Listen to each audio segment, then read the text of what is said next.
Nurses marched up Capitol Avenue today in Frankfort for a rally bringing attention to the problems plaguing the job. This comes on the day the country reached the grim milestone of 1 million COVID-related deaths. The demonstration also falls during National Nurses Week. Shelby Lofton talked with some of the Kentucky nurses there to hear their concerns. A group of nurses lined the Capitol steps today, and they're calling for change in their field after 2 long years of hospitals being overwhelmed with COVID patients.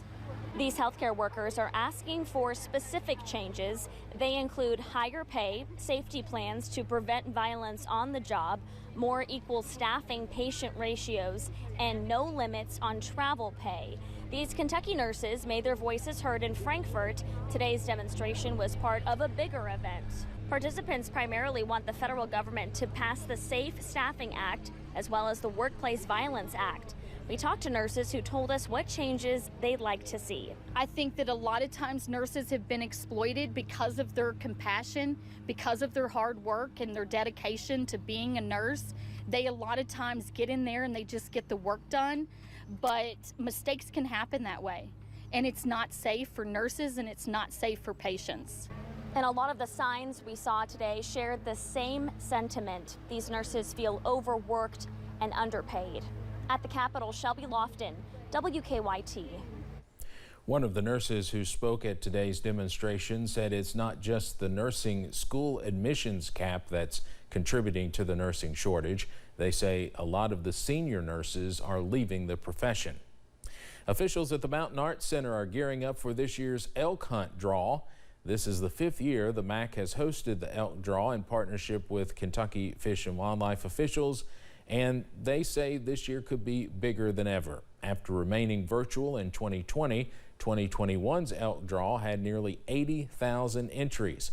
With just under 600 tags to be issued, folks from across the state and even the country have entered their names for a chance to win.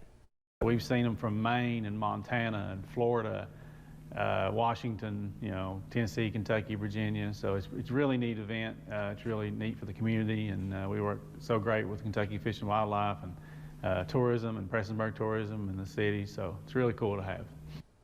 The last day to enter the elk draw was April 30th. Campbell says there will be a kickoff concert tomorrow evening, and the drawing of names will begin on Saturday around 11:30 a.m. with doors opening at 10 a.m.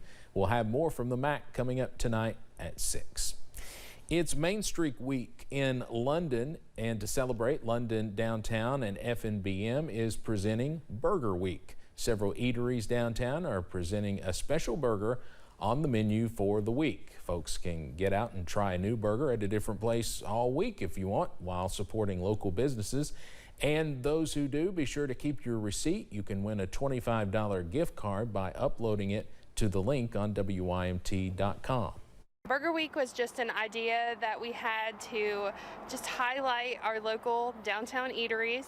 And I don't just say restaurants, because we have a coffee shop, a bakery, and a pizza place all joining in the fun. Local Honey, the Abbey, Butcher's Pub, Weavers on 4th, Sauced, and the Grind Bluegrass Baker are all participating.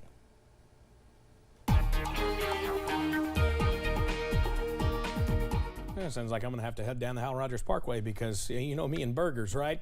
It's a great day to get out there, maybe take a walk in downtown London because things are fantastic weather-wise around the region. We continue to see the sunshine and warm temperatures as we ease on into the summer season.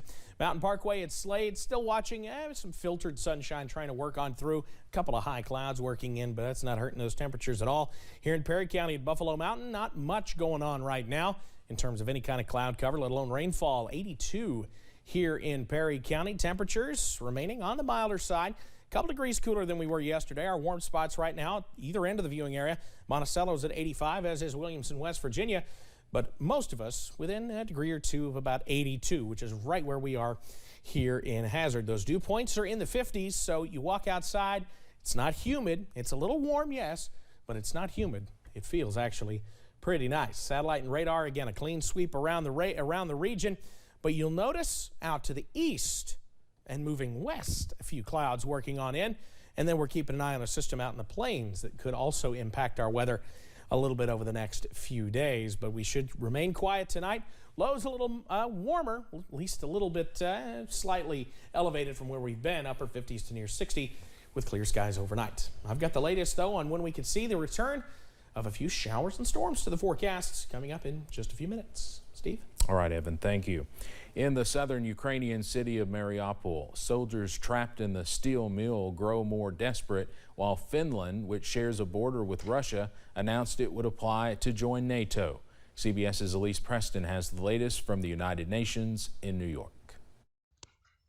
Ukrainian officials say this footage shows the remnants of 2 schools destroyed by Russian shelling in the northern city of Chernihiv Thursday, killing 3 people.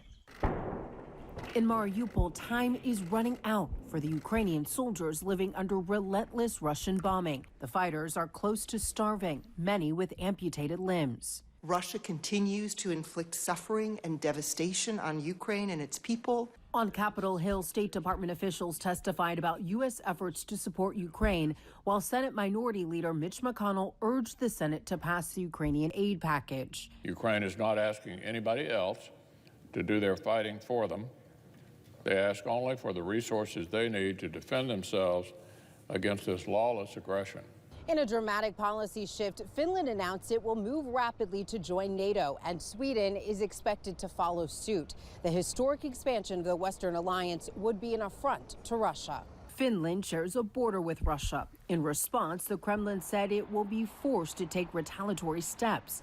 The warning comes as the number of refugees who have fled Ukraine since the start of the invasion has grown to more than 6 million. Elise Preston, CBS News, New York.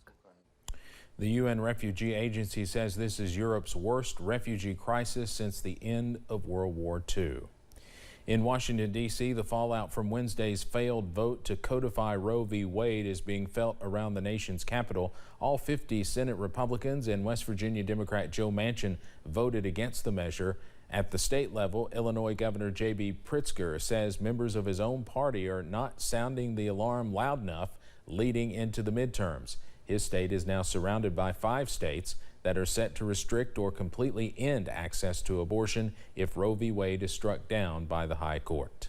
We need to be talking about this, making sure that voters know about this from now through November, and frankly, as long as it takes. The governors of Maryland and Virginia have asked the Justice Department for added protection for the homes of the Supreme Court justices. This Saturday, abortion rights groups plan to rally at the Washington Monument across from the White House. The Supreme Court is meeting today for the first time since the controversial leak of a draft opinion that could lead to the overturning of Roe v. Wade. The justices are expected to discuss outstanding cases and pending petitions, as well as talk about the breakdown of the High Court's confidential operations. Chief Justice John Roberts has already ordered an internal investigation into the matter, but sources close to the court say unless obvious clues were left, a probe could raise complicated questions about how deep the investigation can go. Eric Trump is set to be deposed today as part of a class action lawsuit filed back in 2018, claiming he and former President Donald Trump Jr., and Ivanka Trump took secret payments and used reality TV show The Celebrity Apprentice and other promotional events to boost a multi-level marketing company called ACN. The Trumps are accused of pocketing millions of dollars over the course of 10 years.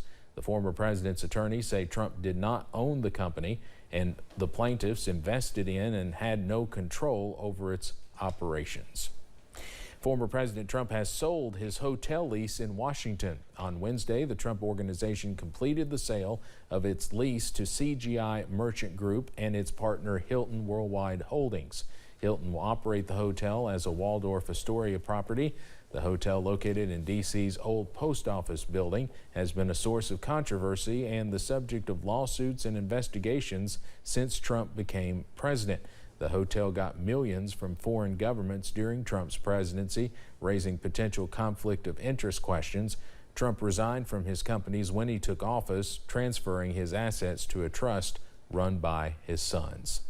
Coming up on First at 4, from shelves to shipping. There may be a nationwide shortage of baby formula, but for one Pennsylvania manufacturer, online business is booming.